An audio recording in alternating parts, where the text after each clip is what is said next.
আসসালামু আলাইকুম রহমতুল্লাহি ওয়া বারাকাতুহু। মুরগির সুন্দর সুন্দর ভিডিও পেতে হলে অবশ্যই আমার চ্যানেলটা সাবস্ক্রাইব করে রাখবেন। এত সুন্দর ভিডিও দিই, যদি আপনারা সাবস্ক্রাইব করে না খান তাহলে তো আমি উৎসাহিত হব না।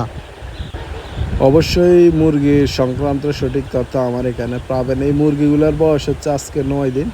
9 দিনে আলহামদুলিল্লাহ মোটামুটি অনেকটাই সুস্থ আছে, ভালো আছে। এখানে মুরগি হচ্ছে 1600 মুরগি। এখানে আমি পানি দিছি, খানা দিছি আর কিছু ওষুধ দিছি, এগুলো আপনাদের সাথে শেয়ার করব। এই যে ওষুধ দুইটা দিতেছেন, এগুলো আসলে মুরগির প্যারালাইজ অথবা হচ্ছে যে বিভিন্ন সমস্যার প্রক্রিয়া দূর করে। আর একটা ওষুধ আছে, এগুলো একটা সকালে দিয়ে একটা রাত্রে দিয়ে আপনাদের যাদের প্রয়োজন জেনে নিতে পারেন। এগুলো ছোট বুটার, এগুলো এখন আর লাগবে না। এখন বড়গুলো, বড় ডিঙ্কারগুলো পানি দিতেছি। তো পানি যে দিতেছি এখন এরা কিন্তু পানি খাইতেছে।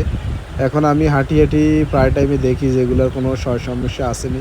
আসলে আপনার মুরগিগুলো যখন দৌড়াদৌড়ি করবে তখন আপনি বুঝে নেবেন এগুলো পরিপূর্ণ সুস্থ আছে। এই জায়গাগুলোর মধ্যে 3 দিন পরে এগুলো কিন্তু ফুল ছাড়ে দিয়ে ফুল জায়গা দিয়ে দিই। এখন অর্ধেক জায়গা দিয়ে রাখছি, হচ্ছে 3 ভাগের 1 ভাগ জায়গা দিয়ে রাখি, 1 ভাগ জায়গা দিয়ে রাখছি। আর 1 সপ্তাহ 4 দিন পরে ফুল জায়গা দিতে 2 ভাগ দিই। এর আবার 10-12 দিন পরে পুরোটা ছাদে দিয়ে দিন, তারা পরিপূর্ণ বড় হবে।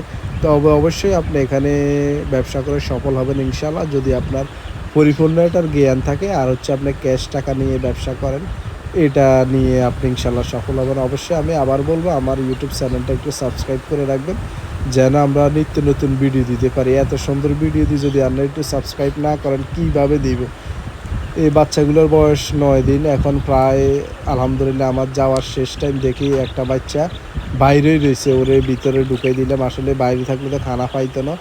আর যাইতে যাইতে একটু চাইতেছি যে এদের কোনো সমস্যা আসেনি, দেখি আলহামদুলিল্লাহ ঠিক আছে। 2টা পাঙ্খা চালাই দিছি, 2 সাইডেতে বাতাস দেয়। বর্তমানে অনেক গরম।